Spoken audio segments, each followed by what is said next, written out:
Okay, let's get started. Again, my name is Michael McFall. I'm the director of the Freeman Spogli Institute for International Studies. Welcome back to our Friday at 1 seminar series. We discontinued it over the break, and then there were events in America, especially on January 6th, where we thought we had to get back into the game. Last week, we had a terrific panel talking about the future of democracy and the consequences of the events on July 6th for what they meant for the future of democracy. And today we're going to be continuing that conversation with the special piece of that, in many ways, I think one of the most fundamental questions for the future of American democracy and frankly for the future of democracy around the world. Our event today is called The Storming of the Capitol and the Future of Speech Online. And we, as we did last week, the Center on Democracy, Development, and Rule of Law was our basic host.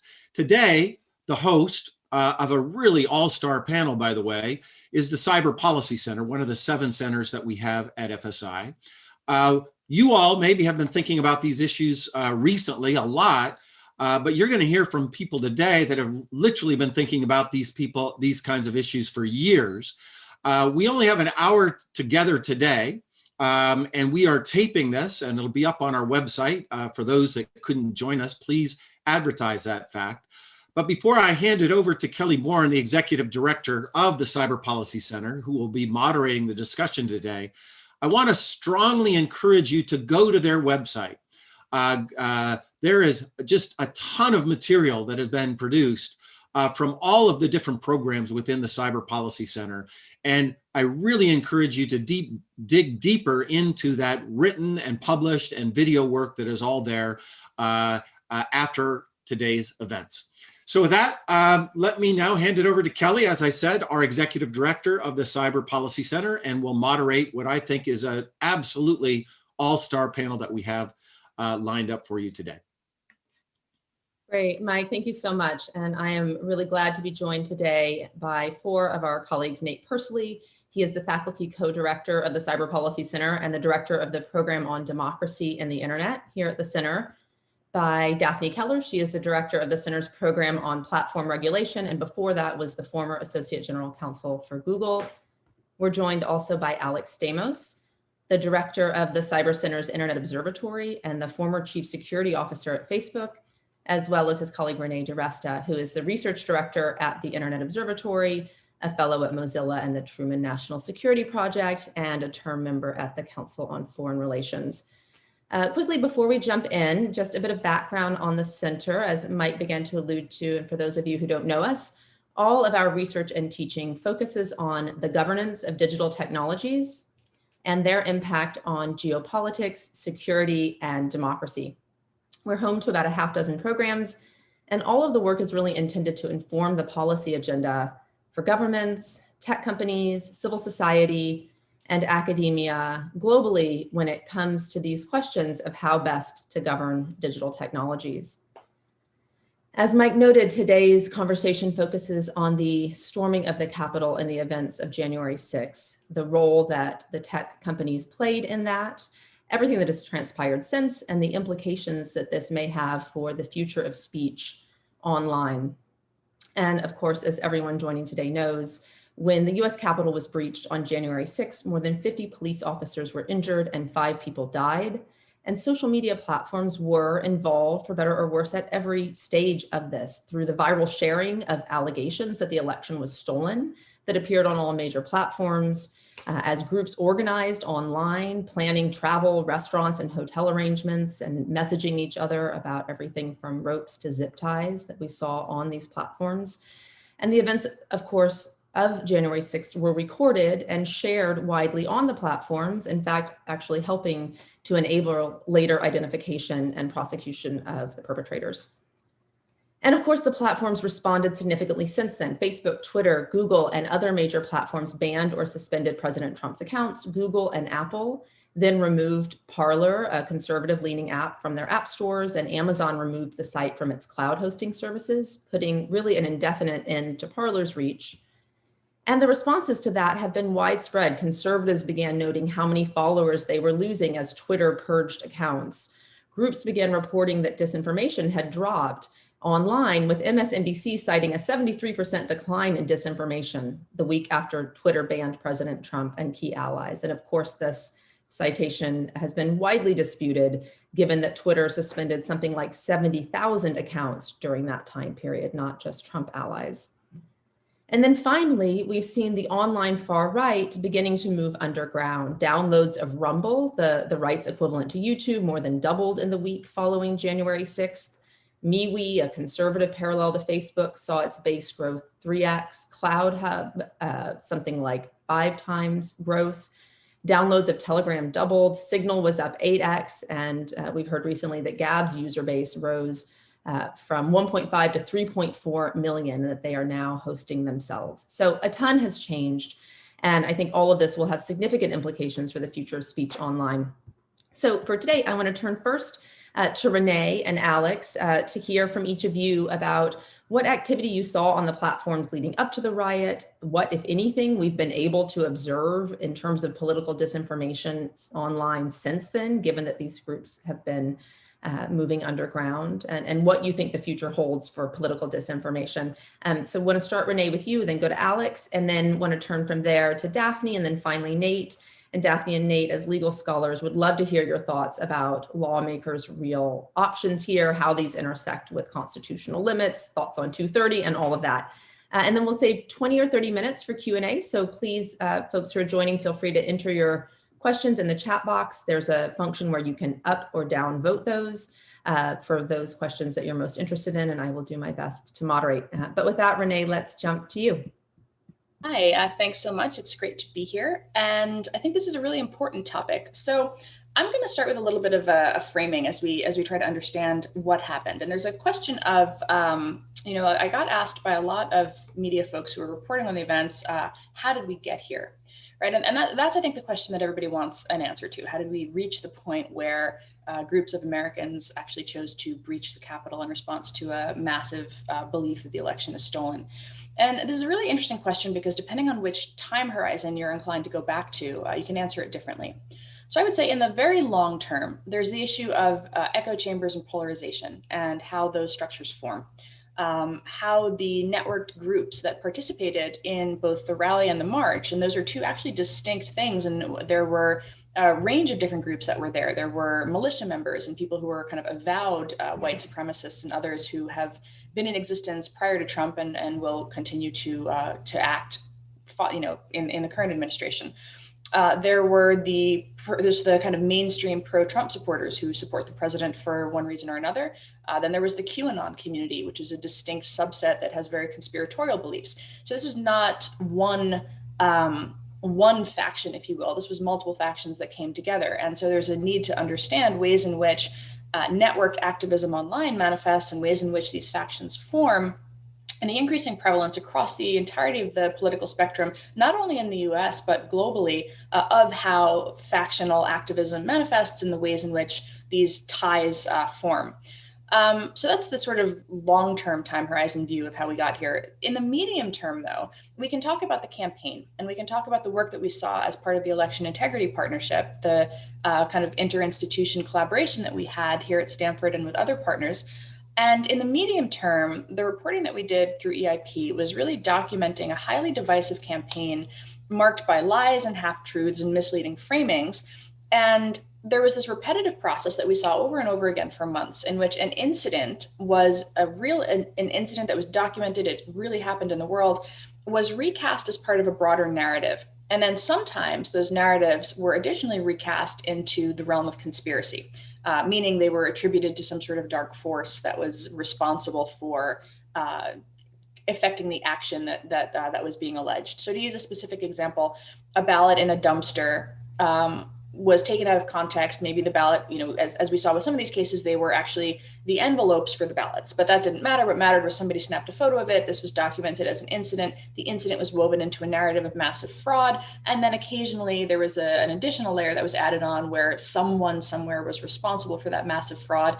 And that maybe it was the deep state, maybe it was the Democrats. There were a variety of different bad guys that those things were attributed to. But this was a very repetitive process. And what it served to do was for people who occupied certain echo chambers, this was what they saw over and over and over again, constant repetition of these claims, these narratives, ways in which, we called them repeat offenders, ways in which very prominent influencers consistently put out the message that this was happening, that the election was stolen. And so when the president's loss, when President Trump's loss manifested, they were primed to believe that this was the result of a massive steal. And if you believe that your vote has been stolen and your candidate has had the, his win, taken from him, that generated just extraordinary amounts of anger. And beginning on election night, we started to see protests at capitals around the country or at voting facilities. People would show up with Sharpie markers and occasionally long guns to rally outside of a particular polling place, alleging that Sharpie markers had been used to take their votes and render them uncounted. So this process not only happened on social media, there were also broadcast media elements that came into play here. And there were influencers, very prominent folks, Senators Ted Cruz and Josh Hawley, for example, perpetuating this idea that the election had been stolen. So as we get to the question of how did we get here, we have to take into account the rising anger and the narratives that were manufactured in that period. And then what happened on January 6th, this is where we get to the question of to what extent could we have known and observed and seen the rhetoric ratcheting up, these claims as Kelly's referred to with things like, packing your zip ties and your weapons and whatever else, really the increasing calls for overt violence that did begin to manifest on social platforms, which was, again, very much sort of a short-term thing. And that happened not only on the mainstream platforms, which were taking steps to try to tamp it down and prevent that kind of incitement from taking hold and spreading through communities, but also on the alt platforms. And this was where you started to see a lot of the messages as communities were kicked off of Facebook. Some of the more inflammatory Stop the Steal groups were kicked off of Facebook, and they found a new home on Parler where they began to push out that content onto Parler, which had kind of an avowed, conviction to not moderate. And so that's where that, some of the question of where to plan and how to plan, there are a variety of tools available to folks on the internet now, and these groups are using all of them. And so the question is right now for us, how do we think about the relationship between the various media ecosystems, the ways in which these echo chambers form, and then the view of the internet as a holistic system where just because an action is taken by one platform to moderate doesn't mean that it reduces the demand or the desire to consume and act on that content going forward. And I think I will turn it over to Alex now to talk a little bit more about platform actions. Thanks, Renee.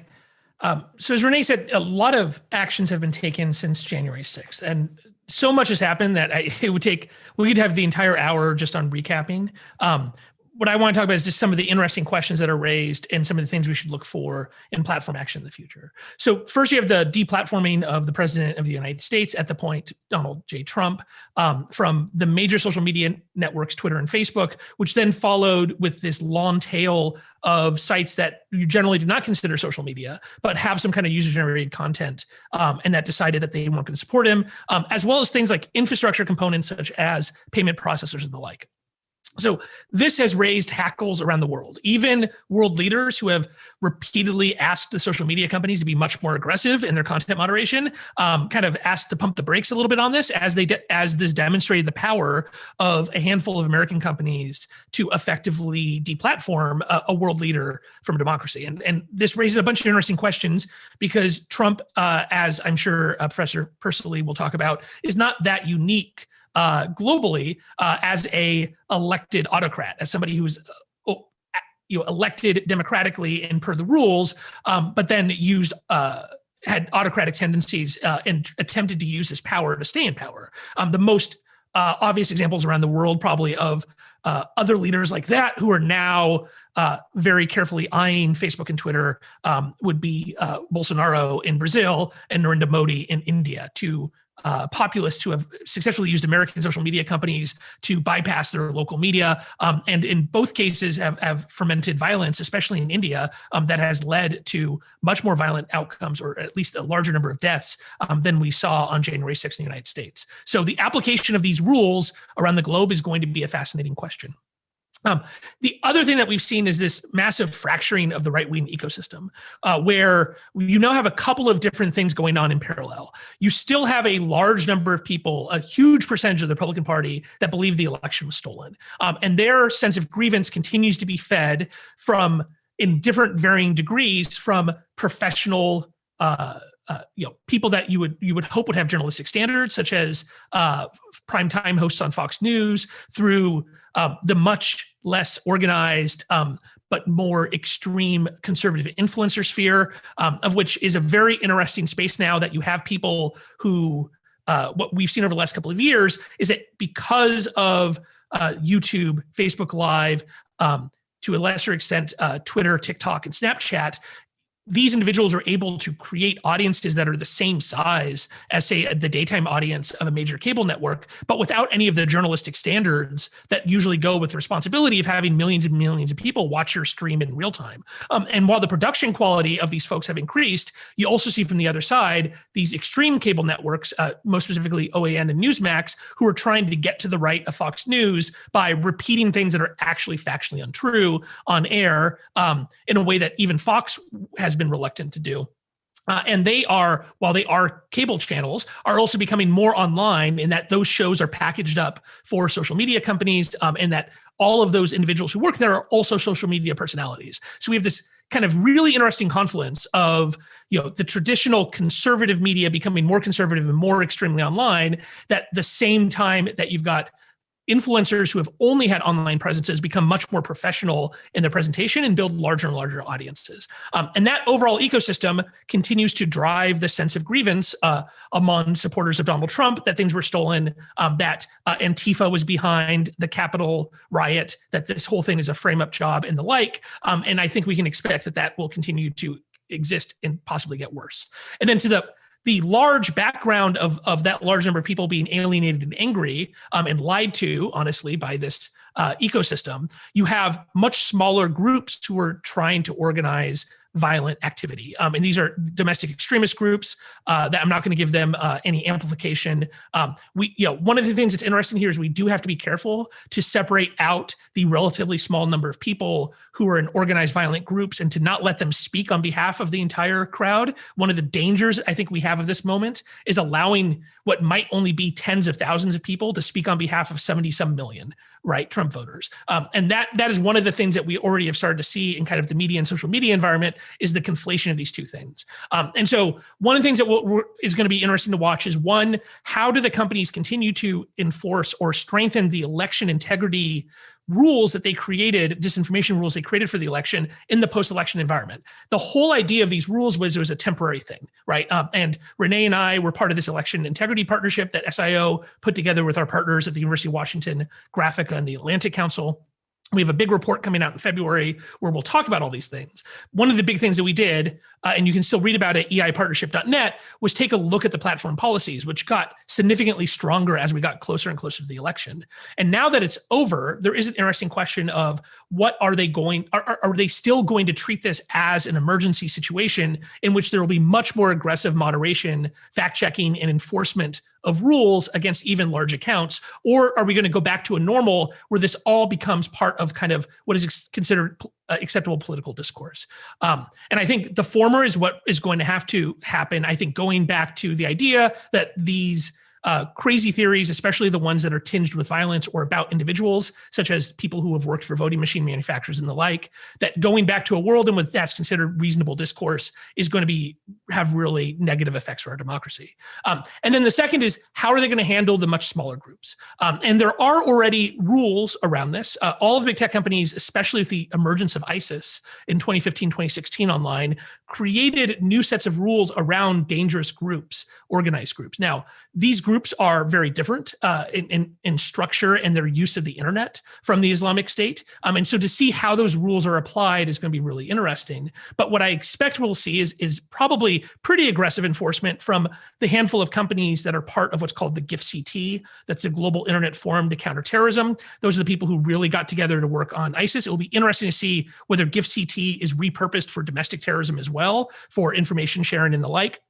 But unlike in the ISIS world, it is not illegal to provide material support to some of these domestic groups, right? Being a member of the groups is not illegal. They're not designated. And so while it was very difficult for somebody to run the kind of official ISIS website, to run a website or discussion board that is trying to host the organization of domestic extremists is still a legally, if not protected, at least not being enforced against move in the United States. And so you're going to continue to see the separation from the companies that are trying to go after the groups versus those that aren't, which is not something I think that we have actually a good history of or a demonstration of what's going to happen there. And so I hope that we continue to have strong enforcement from the companies, and that the inevitable political backlash that will come from when you do this kind of content moderation, you will always over-moderate. And the fact that there's a large number of, it looks like at least members of the Republican House caucus who are supportive of at least the basic ideas here, that the political pressure to stop that moderation does not get to the companies, that the executives of the companies insulate the teams who are trying to figure out how to best deal with domestic extremist groups. Back to you, Kelly. Alex, thanks so much, and would love to turn now, Daphne, to you, and then close with Nate. And then also, we'll go ahead and put up in the chat box links to the report you mentioned, Alex, from the Election Integrity Partnership, and a few other reports that have done a great job of documenting what the platforms have done. Daphne, do you want to jump in on now what can be done here and what is likely? Sure, and Alex set me up very well there. So my colleagues have been talking about how we got here and what various actors could or should have done differently in the past, or could or should do differently in the future. And that prominently includes everything from media companies like Fox to social media companies like Facebook. So I'm a lawyer. I'm here to talk about what we as a democracy could do differently using the tools that democracies use to govern what happens, which is to say laws. Over the past year, there have been a lot of discussions about changing a core US law regulating online speech, and specifically what platforms can and must do in response to their users' speech. This is a law generally known as CDA 230. There have been over 20 bills introduced in Congress over the past year that would amend it in various ways, and there's been a lot of news coverage, much of it unfortunately inaccurate. The Times alone has had to run 2 retractions for misstating what this law actually does. But in the proposals that we're seeing in DC, some of which I think will eventually get traction, like I do expect there to be change in this space, there are 2 broad conflicting trends. And the 2 are seen as partisan, but I want to make a pitch that at heart, they are not. So one trend, which we see more from Democrats, is wanting platforms to take down more user content, and in particular, to take down speech that is lawful but awful, meaning it's protected by the First Amendment. The law cannot require Facebook or Twitter to take this stuff down, but it's bullying, it's pro-suicide content, it's barely legal harassment, you know, it is encouragement of violence that doesn't quite cross the line to be something that the law could prohibit. You know, it's stuff that most people don't like and don't want to see. And while we've seen that trend more from Democrats, I think almost everyone across the political spectrum, when they go online, they don't want to necessarily have to confront all of the worst things that their fellow internet denizens have to say all the time. The other broad trend, which comes more from Republicans, is a fear that major internet companies have become these sort of de facto gatekeepers over what the Supreme Court called the modern public square, that the places where we go to share our speech and our opinions and our cat pictures, and the places where political discourse is shaped and maybe electoral outcomes are influenced, you know, these are in the hands of a small number of companies.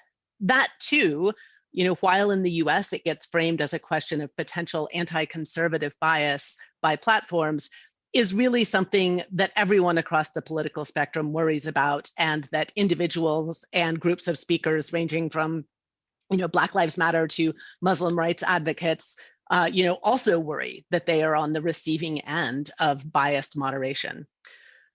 So we will get back to this legislative question and these 2 maybe conflicting trends, well, definitely conflicting trends in DC at some point soon. You know, I think most people think that first 100 days window won't be tech focused. I hope it isn't. We have a lot of other problems in this country, but we'll get back here.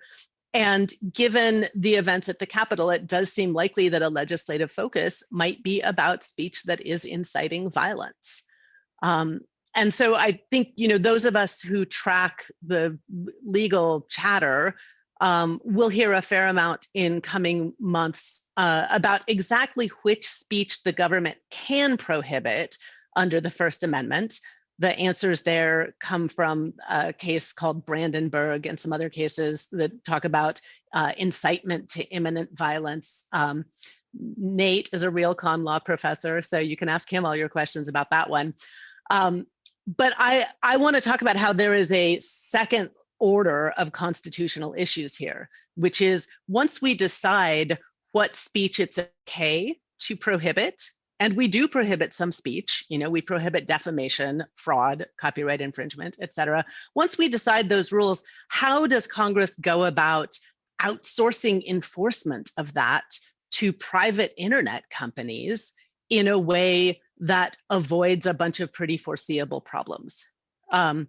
And these problems have constitutional dimension. There are ways that Congress can screw this up that will make a law get struck down by a court.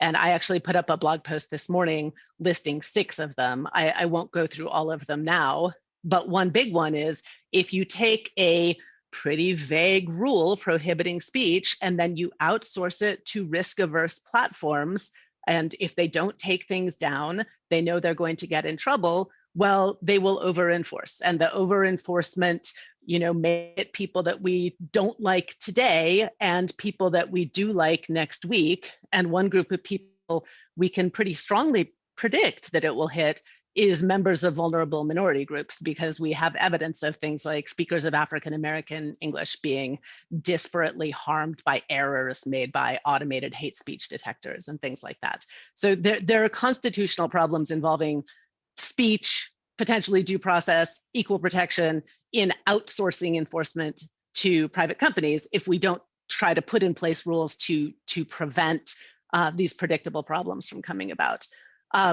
There are similar issues, and I talk about this more in the blog post, even if what Congress tries to do is not to make platforms take things down, but merely to inhibit how amplified the content is. This is something that Renee has written about, comparing rights to speech and rights to reach, and that this is a useful differentiation when we're talking about how platforms can respond to things. But when we're talking about how the government can respond to things by passing laws, well, they're not allowed to come in and limit the reach of your speech any more than they could limit that same speech in the first place.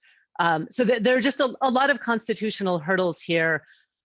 And, people think lawyers are negative, and we are, but the value in identifying these barriers is to figure out how to get around them, right? If we want a good law, we need to understand the hard limits, and the hard limits are what is actually implementable, like you can't pass a law that a company can't actually put into effect, and what will get struck down by a court. So I will pass things along to my fellow attorney, Mr. Persily, with that. Thank you, Counselor.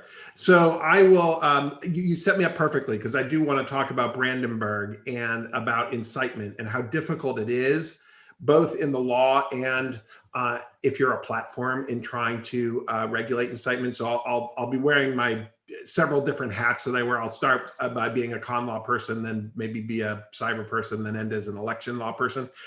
So first, let me say that, let me be needlessly provocative at the beginning, which is that one of the critiques, the sort of offhanded, easy critiques that you see about our current moment and platform policies is to say, what these policies need to be is they need to be clear, specific, and consistent, and the problem is that they just haven't been, as concrete as possible, and they're not, the platforms, it depends on what Jack Dorsey and Mark Zuckerberg are thinking that day, and so it's inconsistent, and that's, that's really the problem here, that there's no clear process.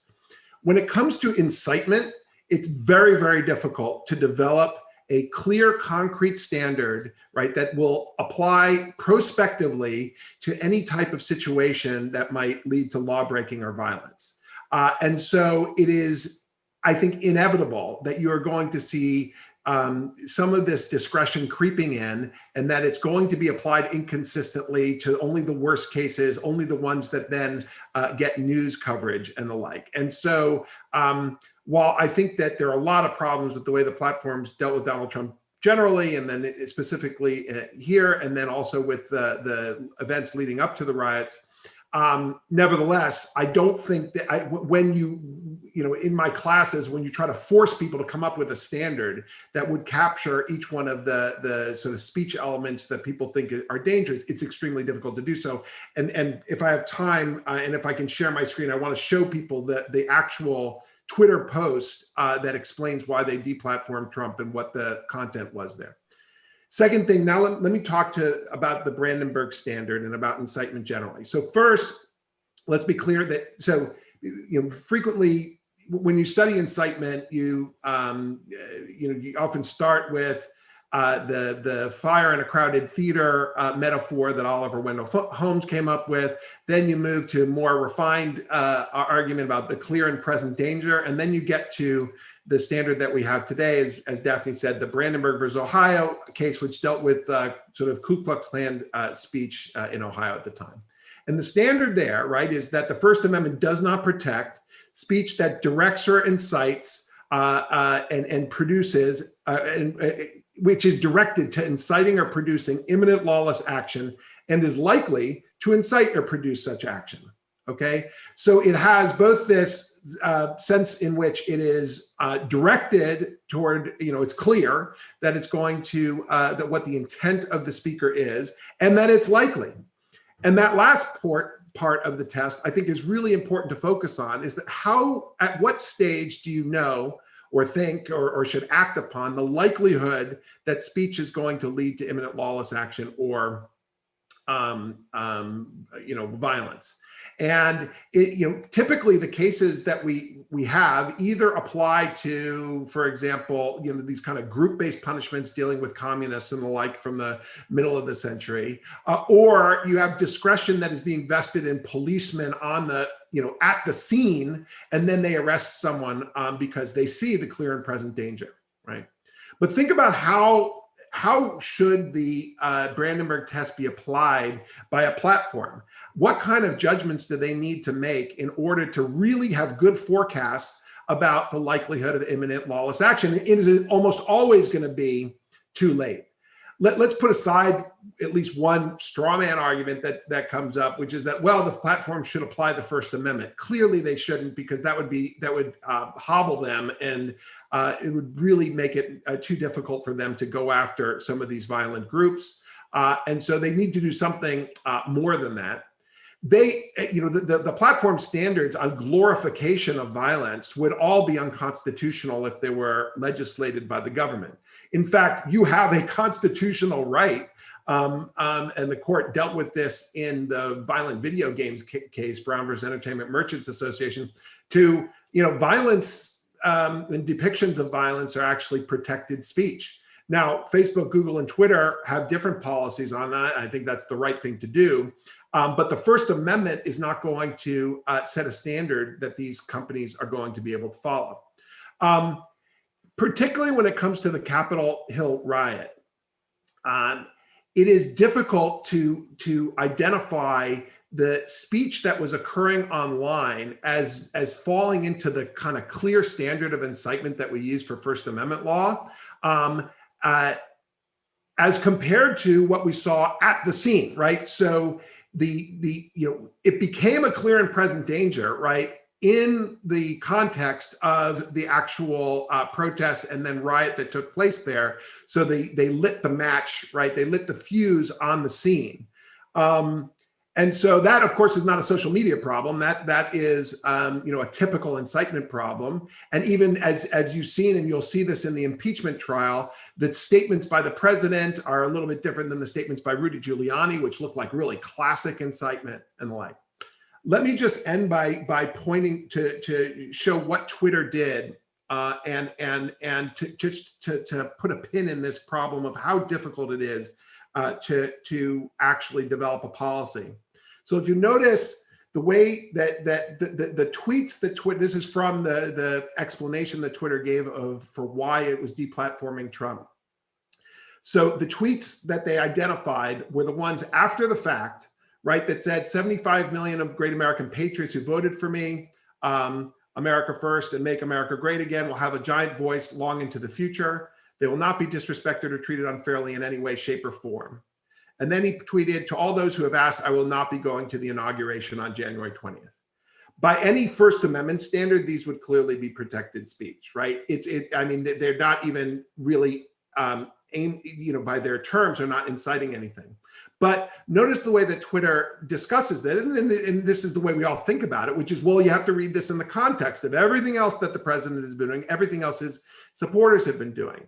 And so the determination that they said is based on a number of factors, that President Trump's statement that he will not be attending the inauguration is being received by a number of his supporters as further confirmation that the election was not legitimate, right?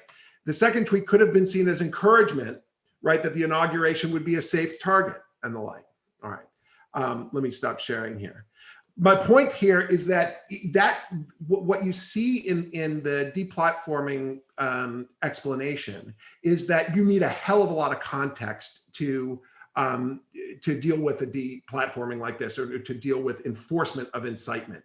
And it's so difficult to have a policy that won't be sort of too late, which is in many ways what this was, right? It's only after the actual violence at the Capitol that then the clear and present danger of violence is then something that pushed the platforms over the edge. And I'll just, end by agreeing with everybody here, which is, how do they apply this internationally? How will it be applied to Bolsonaro, Modi, and Duterte? How is it going to be applied to left-wing protesters and the like? Remains to be seen. I think I'll just end by saying that, while there have been plenty of hiccups and difficulties in the rolling out the Facebook oversight board, that this is exactly the kind of thing that you want some independent body to evaluate. How independent, or whether they're the right body, we can all debate. But we know that the government, for First Amendment reasons, is not going to be in the greatest position to do it. But to have some kind of institution on the outside to be the arbiters of these things, I think, is quite important. That I'll turn it back for the discussion. Great, thank you, everyone. And for those in the audience, please go ahead and enter questions as you have them. Maybe I'll start, Nate, since you've ended there, with the Facebook Supreme Court, the oversight body, and where we have a number of colleagues, actually Pam Carlin, I think Mike McConnell, and others who join this group regularly, like John Samples. My understanding is this was just referred to the oversight board. Would be interested to hear if anyone has thoughts on how that is going to operate and what you're expecting to see there. Well, we know, they've said how it's going to operate. So Facebook referred it to them. They have accepted jurisdiction. It will be referred to a panel of the oversight board that will include at least one American. It will then, but the entire board will weigh in on it. And so we'll see how they decide it. In addition to the specific issue of deplatforming of Trump, they've asked the board to weigh in on how these standards should apply to political leaders generally. And so it really is a critical moment for the board. We all wish that they had actually had a series of decisions that had come down before this so that it could kind of get the wheels going first. But there are, I think, 6 decisions that will come out before the Trump decision. They have 90 days to issue the decision. And we will see, there aren't dissents formally that are supposed to come with these decisions, but there may be discussions of minority views and the like. One of the things that I love about these conversations is the interesting crowd that we get in the audience. John is actually here. I don't know if there's a way to, John Samples, who's part of the Facebook Oversight Board and has a question. So I don't know, folks in the background, if there's a way to elevate John Samples as a speaker to ask that. But while we're waiting to figure that out, and in the absence of that, we can ask you, John, to type it. A question around what you had mentioned, Alex, towards the end about GIFT-CT and ways for the platforms to coordinate and set standards. There have been multiple proposals along these lines. There's the Global Network Initiative doing some work there. The Cyber Solarium Commission, I recall, had suggested a data threat task force for social media. Senator Warner's office has suggested something similar. Before we get to John, good to see you there. Thoughts on mechanisms for enabling greater platform coordination around addressing these issues? And Renee, this is something you've talked a lot about. Things will pop up in one place and then look at another, but the platforms themselves often aren't incentivized or have the capacity to track across them.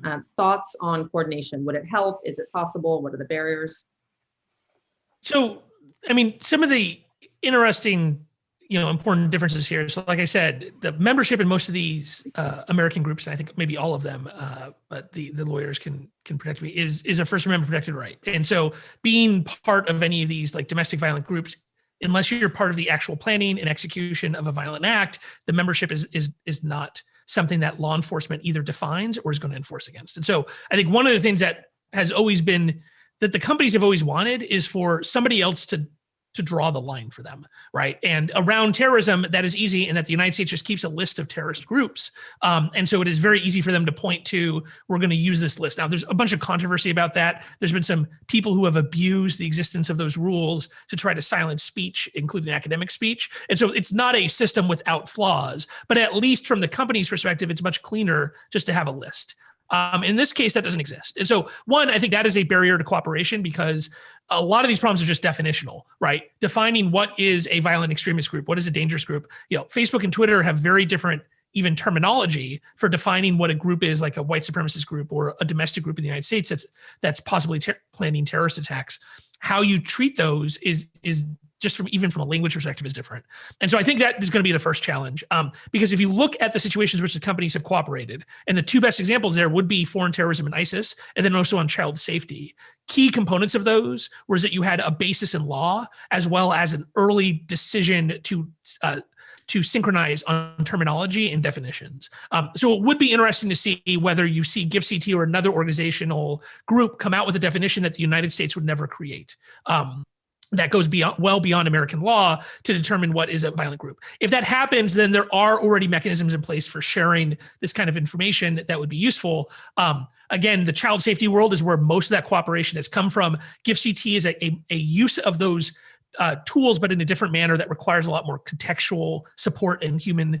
So those mechanisms exist.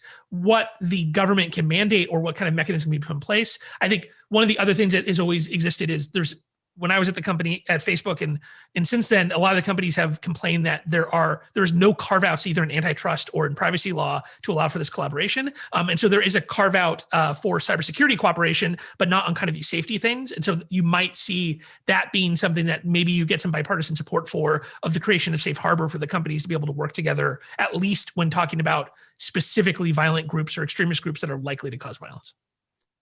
Alex, thanks so much. John, would love to hear your question. For a quick background, John Samples is at the Cato Institute. He's a vice president there. He founded Cato's Center for Representative Government. He used to, back when in-person was a thing, John used to always come to our lunches at the center, and he is a member of the oversight board. Would love to hear your question, John, and then we'll move to a couple others. Okay, I want to see if, can you hear me okay? Yeah, perfect. Okay, great. So, thanks a lot. I'm not at the Cato Institute. I'm above Leslie's Pool Supplies in San Carlos. But so my question goes to Nate's statements, which again are amazing. People outside know a lot more about the oversight board than I do. But the point he made was a very good one, which was people are going to focus on whether Trump goes up or down on this decision. But there was this really big sentence in that press release that said that Facebook is actively soliciting policies for leaders throughout the world. What I would like, since everybody here knows a lot about the companies and about policy, I would like to hear what you think, that everyone in the panel thinks would be a good kind of policy. And I would add to that, because you know a lot about the companies, and because the policy recommended is going to have to be accepted by Facebook, right? They can say, no, the decision on Trump is binding, but the policy recommendations aren't. What do you think Facebook would be a kind of good policy that would be accepted by Facebook, would be attractive and persuasive to the leadership there. That would be great to hear all of that from you guys.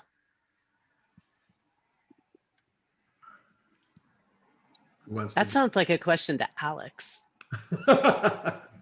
Because he's the Kremlinologist of Facebook. Is that why?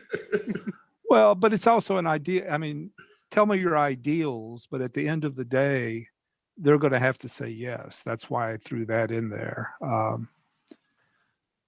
So I actually, for a meta issue, I don't think Facebook is a unit that can be used as that can be used in discussion in this issue, because I think there's actually different people there with very different minds.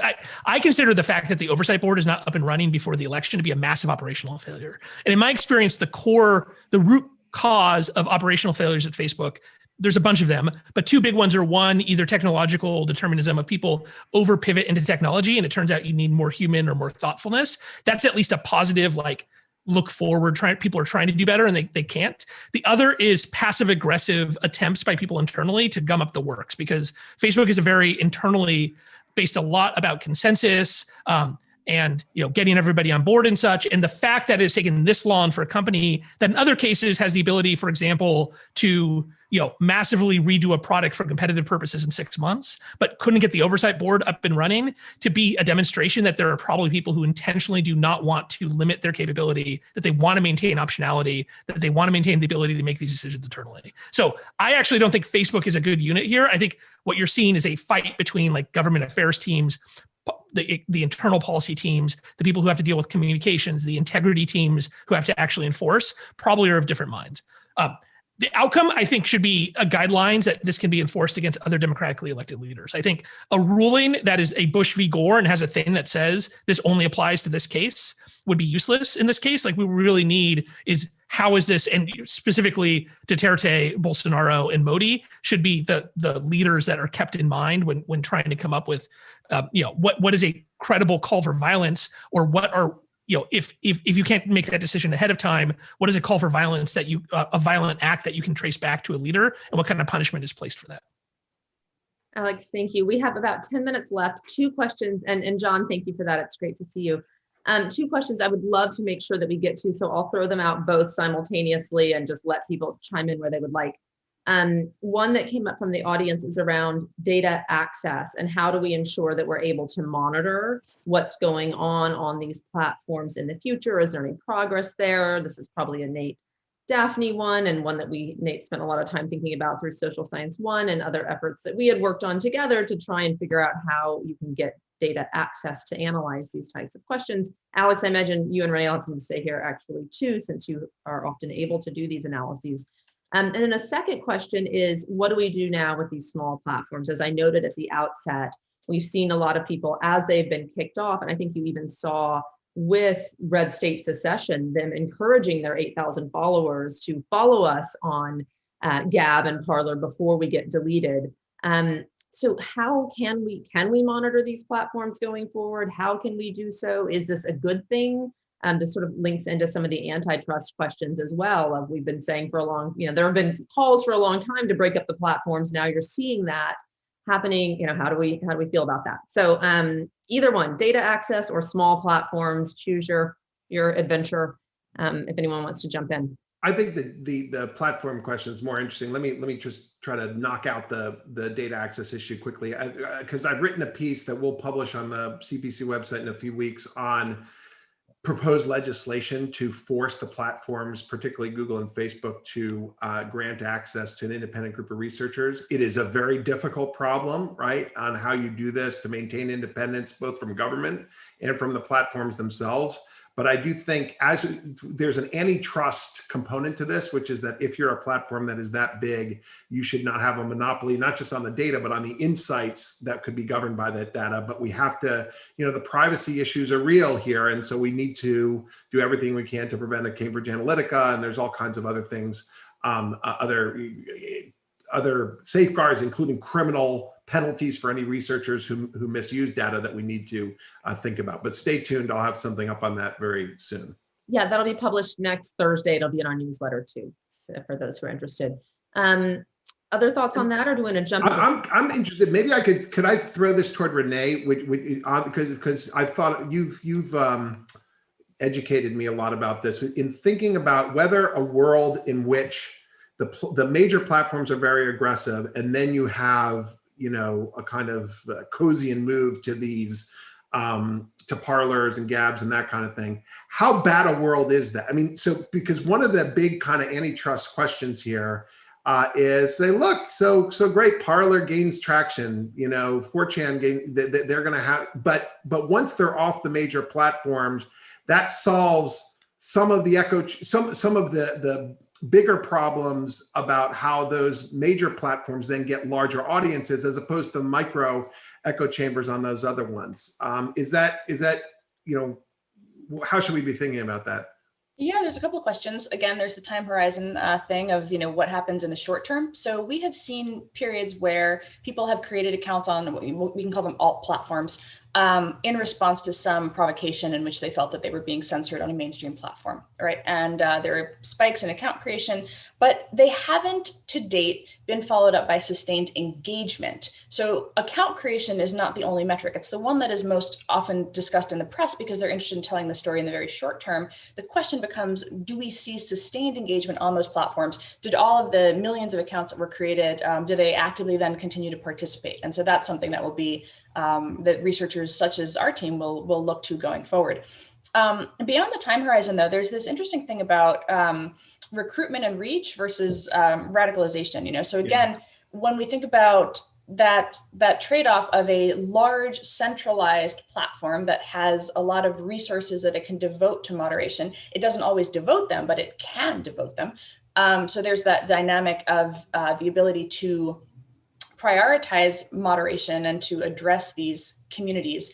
But the massive size of the platform and things like inadvertent algorithmic recommendations have occasionally increased the reach of these groups. So when they move to smaller platforms where there's less, you know, there's less moderation, there's also less reach. It's not as easy to attract the attention of all the other, you know, bystanders, if you will, that are in that digital space. However, what you may see is more radicalization because the diehards are the ones who migrate over and stay active in those communities. So when Parler came down, there was a migration to Telegram, but interestingly, some of the prominent channels that were really being echoed as the Parler version of a retweet that were being suggested to people, hey, while Parler's down until it comes back up, let's congregate here. If you went and looked at them, interestingly, some of the channels only had in the tens of thousands of users, so 15,000 in one of the big ones that was being amplified around, despite the fact that there were 12 million users on Parler. When you looked at it, there was also a remarkable, it's very hard to follow a conversation on Telegram. So you would open the app and there'd be 20,000 new posts. Nobody is going to scroll up to the top and you know, chronologically read their way down 20,000 posts. So there's certain like infrastructure and design questions that make certain platforms really the preferred place for large groups of people to organize. And what remains to be seen now is the extent to which the alt platforms take cues from those designs and build those kind of core functions that people want to see. One interesting example was recently Vote, which was kind of the alternative Reddit, shut down. So it was people who had been kind of kicked off Reddit who went to Vote. Vote had some, you know, engagement. There were some people who were hanging out there. It was largely some, you know, pretty egregious content that wouldn't have flown on Reddit, but ultimately it shut down. And so the question is, as we think about these trade-offs and over this time horizon, what we're going to see with regard to the persistence of the platforms and the ways in which they grow to provide these features that their audiences are getting from the big platforms today. Because I do think, and Daphne, maybe you weigh in on this. I do think that the removal of Parler from the App Store is a different free speech problem. Leave aside First Amendment, but is a different speech marketplace speech problem than you know, the kicking Trump off of, as well as, you know, QAnon folks off of Facebook and the like. And that you know, especially when, as Alex was saying, that you go down to the payment processors and all this stuff, that then, you know, we're eventually we get to a point where we are talking about banning groups from the internet as opposed to taking their content down from the most popular platforms and reducing amplification. Yeah, I do think it's a different order problem, you know, being kicked out of app stores because there are basically two of them. And, you know, for Android, you can sideload apps, but nobody really does that. so the competition piece of it looks very different, and the de facto disappearance from the internet piece looks different. Interestingly, someone who might see a problem there is Justice Kavanaugh, who's a really interesting kind of vote and swing thinker on this. But to the question about smaller platforms generally and migration to smaller platforms, I think there's another kind of two related issues. One is that they are more likely to be dependent on a different tech company to provide, for example, web hosting, as AWS, Amazon Web Services, did for Parler. And so then they are vulnerable to some other company's decision about, what their moral obligations are, or what pressures they're vulnerable to and going to respond to, et cetera. Another thing about the smaller platforms that people are migrating to is, in some cases, they're migrating to platforms that are encrypted. And so I think, we will see a lot more pressure in coming years on the idea that, yet another reason why the government might want to compromise encryption and compromise, privacy and security in exchange for law enforcement gains is, that these sort of dangerous American speakers going there are part of the problem, or that in the EU, we're seeing it framed now as like the need for content moderation is itself a reason why encryption has to go. And our colleague Rihanna Pfefferkorn writes very intelligently on this topic.